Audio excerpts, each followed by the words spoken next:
নমস্কার, আপনারা দেখছেন TV9 বাংলা। আমি কমলেশ। আজ বড়দিন। বাড়ির সব ছোট ছোট বাচ্চারা শান্তা দাদুর দেওয়া মোজা, এই মোজার মধ্যে কি রেখে গেল দাদু সেটা খুঁজে বেড়াচ্ছে। শীতপ্রেমীরাও মোজার মধ্যে কিছু খুঁজছিলেন, জাকিয়ে শীত গিফট হিসেবে আছে কিনা। না, জাকিয়ে শীত এবারও জুটলো না বড়দিনে। শান্তা দাদু এবারও একেবারে বিমুখ করে দিলেন যারা শীতপ্রেমী, যারা একটু শীত ভালোবাসেন তাদের। গত বছর কলকাতায় বড়দিনের তাপমাত্রা পৌঁছে গিয়েছিল 17.2 ডিগ্রি সেলসিয়াসে। এবার তার খুব কাছাকাছি পৌঁছে গেল তাপমাত্রা। আজকে আলিপুরে সর্বনিম্ন তাপমাত্রা 16.9 ডিগ্রি সেলসিয়াস, স্বাভাবিকের থেকে 2 থেকে 3 ডিগ্রি বেশি। মানে এখন যা তাপমাত্রা থাকার কথা ডিসেম্বরের শেষাশেষি, তার থেকে অন্তত 2 ডিগ্রি তাপমাত্রা বেশি। জেলাতেও আমরা যদি বাঁকুড়া, পুরুলিয়া, পশ্চিম মেদিনীপুর, বীরভূম এ সমস্ত দিকে তাকাই, সেখানেও 13 থেকে 14 ডিগ্রি ঘরে তাপমাত্রা। অর্থাৎ জাকিয়ে শীত তো দূর, ঠান্ডার আমেজটুকুও একটু সকাল হলে উধাও হয়ে যাচ্ছে।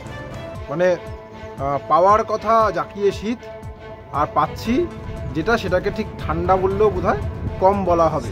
আবহবিদরা পুরনো যে পরিসংখ্যান রয়েছে সেটা ঘেটে বলছেন এবার 8 বছরের মধ্যে তৃতীয় উষ্ণতম বড়দিন কলকাতায় হলো। তৃতীয় উষ্ণতম বড়দিন।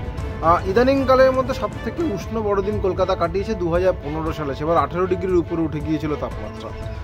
দ্বিতীয় এই তালিকায়, মানে 8 বছর 2015 পরবর্তী যে 8 বছর, সেই তালিকার শীর্ষে গত বছর 2022 17.2, 2 নম্বর পজিশনে 2016 17.1, 3 নম্বর তৃতীয় স্থানে আসছে এবারে আজকে যে দিনটা আমরা কাটাচ্ছি তার সর্বনিম্ন তাপমাত্রা 16.9। আর কলকাতাটা একটা উদাহরণ হিসেবে বলছি। কলকাতা ধরলে জেলাতেও অলমোস্ট একই সিচুয়েশন, সব জায়গাতেই ঠান্ডা প্রায় উধাও। এর কারণ কি? এর কারণ পশ্চিমী ঝঞ্ঝা সরছিল, তার প্রভাবে প্রচুর জলীয় বাষ্প ঢুকেছে। এর সঙ্গে বাংলাদেশের উপরে একটা ঘূর্ণাবর্ত রয়েছে, পশ্চিম বাংলাদেশের উপরে, মানে আমাদের পশ্চিমবঙ্গে প্রায় গায়ের উপরে একটা ঘূর্ণাবর্ত রয়েছে। সেই ঘূর্ণাবর্তের প্রভাবে প্রচুর পরিমাণে জলীয় বাষ্প ঢুকছে।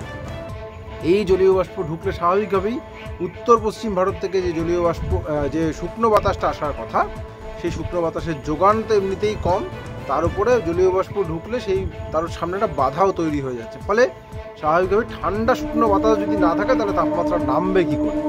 উল্টে জলীয় বাষ্প থাকায় তাপমাত্রা ক্রমশ বেড়েই চলেছে। এবং আগামী কয়েকদিন যদি আমরা পূর্বাভাস দেখি, আগামী 4 থেকে 5 দিন বলা যায় বর্ষ শেষ, বর্ষবরণ পর্যন্ত ঠান্ডার এই দুরবস্থাই চলবে। মানে চট করে তাপমাত্রা নামার খুব একটা সম্ভাবনা নেই, কারণ পেছন আরও একটা পশ্চিমী ঝঞ্ঝা আসছে। ফলে কলকাতার সর্বনিম্ন তাপমাত্রা এই 17 ডিগ্রির আশপাশে থাকবে। জেলার সর্বনিম্ন তাপমাত্রা যেখানে 13 রয়েছে সেখানে 13-14 ডিগ্রি আশপাশে থাকবে, যেখানে 15 ডিগ্রি রয়েছে সেখানে 15 ডিগ্রি আশপাশে থাকবে। ফলে আগামী কয়েকদিনে মানে শীতপ্রেমীদের একেবারেই সন্তুষ্ট করার মতো আবহাওয়া থাকবে না। বরং শীত কাতুরে যারা একটু শীত পড়লেই গায়ে সোয়েটার, চাদর, কার্ডিগান বাড়িতে লেপ বের করে ফেলেছেন, তারা খুব খুশি হবেন আগামী কয়েকদিনে। কারণ ওই ঠান্ডার যে আমেজটা সেটা ওই রাত্রেবেলা, গভীর রাতে, ভোরবেলা ওইটুকুই থাকবে। দিনের বেলা বরং তাপমাত্রা আর একটু বাড়তে পারে। ফলে দিনে গায়ে কাপড় রাখলে পরে, গরম জামা কাপড় রাখলে পরেই ঘামতে হতে পারে, এরকমও কিন্তু পরিস্থিতি। মানে এতটাই তাপমাত্রা বাড়তে পারে দিনে, মানে 27 ডিগ্রি আশপাশে পৌঁছে যেতে পারে দিনের তাপমাত্রা। সুতরাং শীতকাতুরের জন্য ভালো খবর হলেও শীতপ্রেমীদের জন্য অত্যন্ত খারাপ খবর।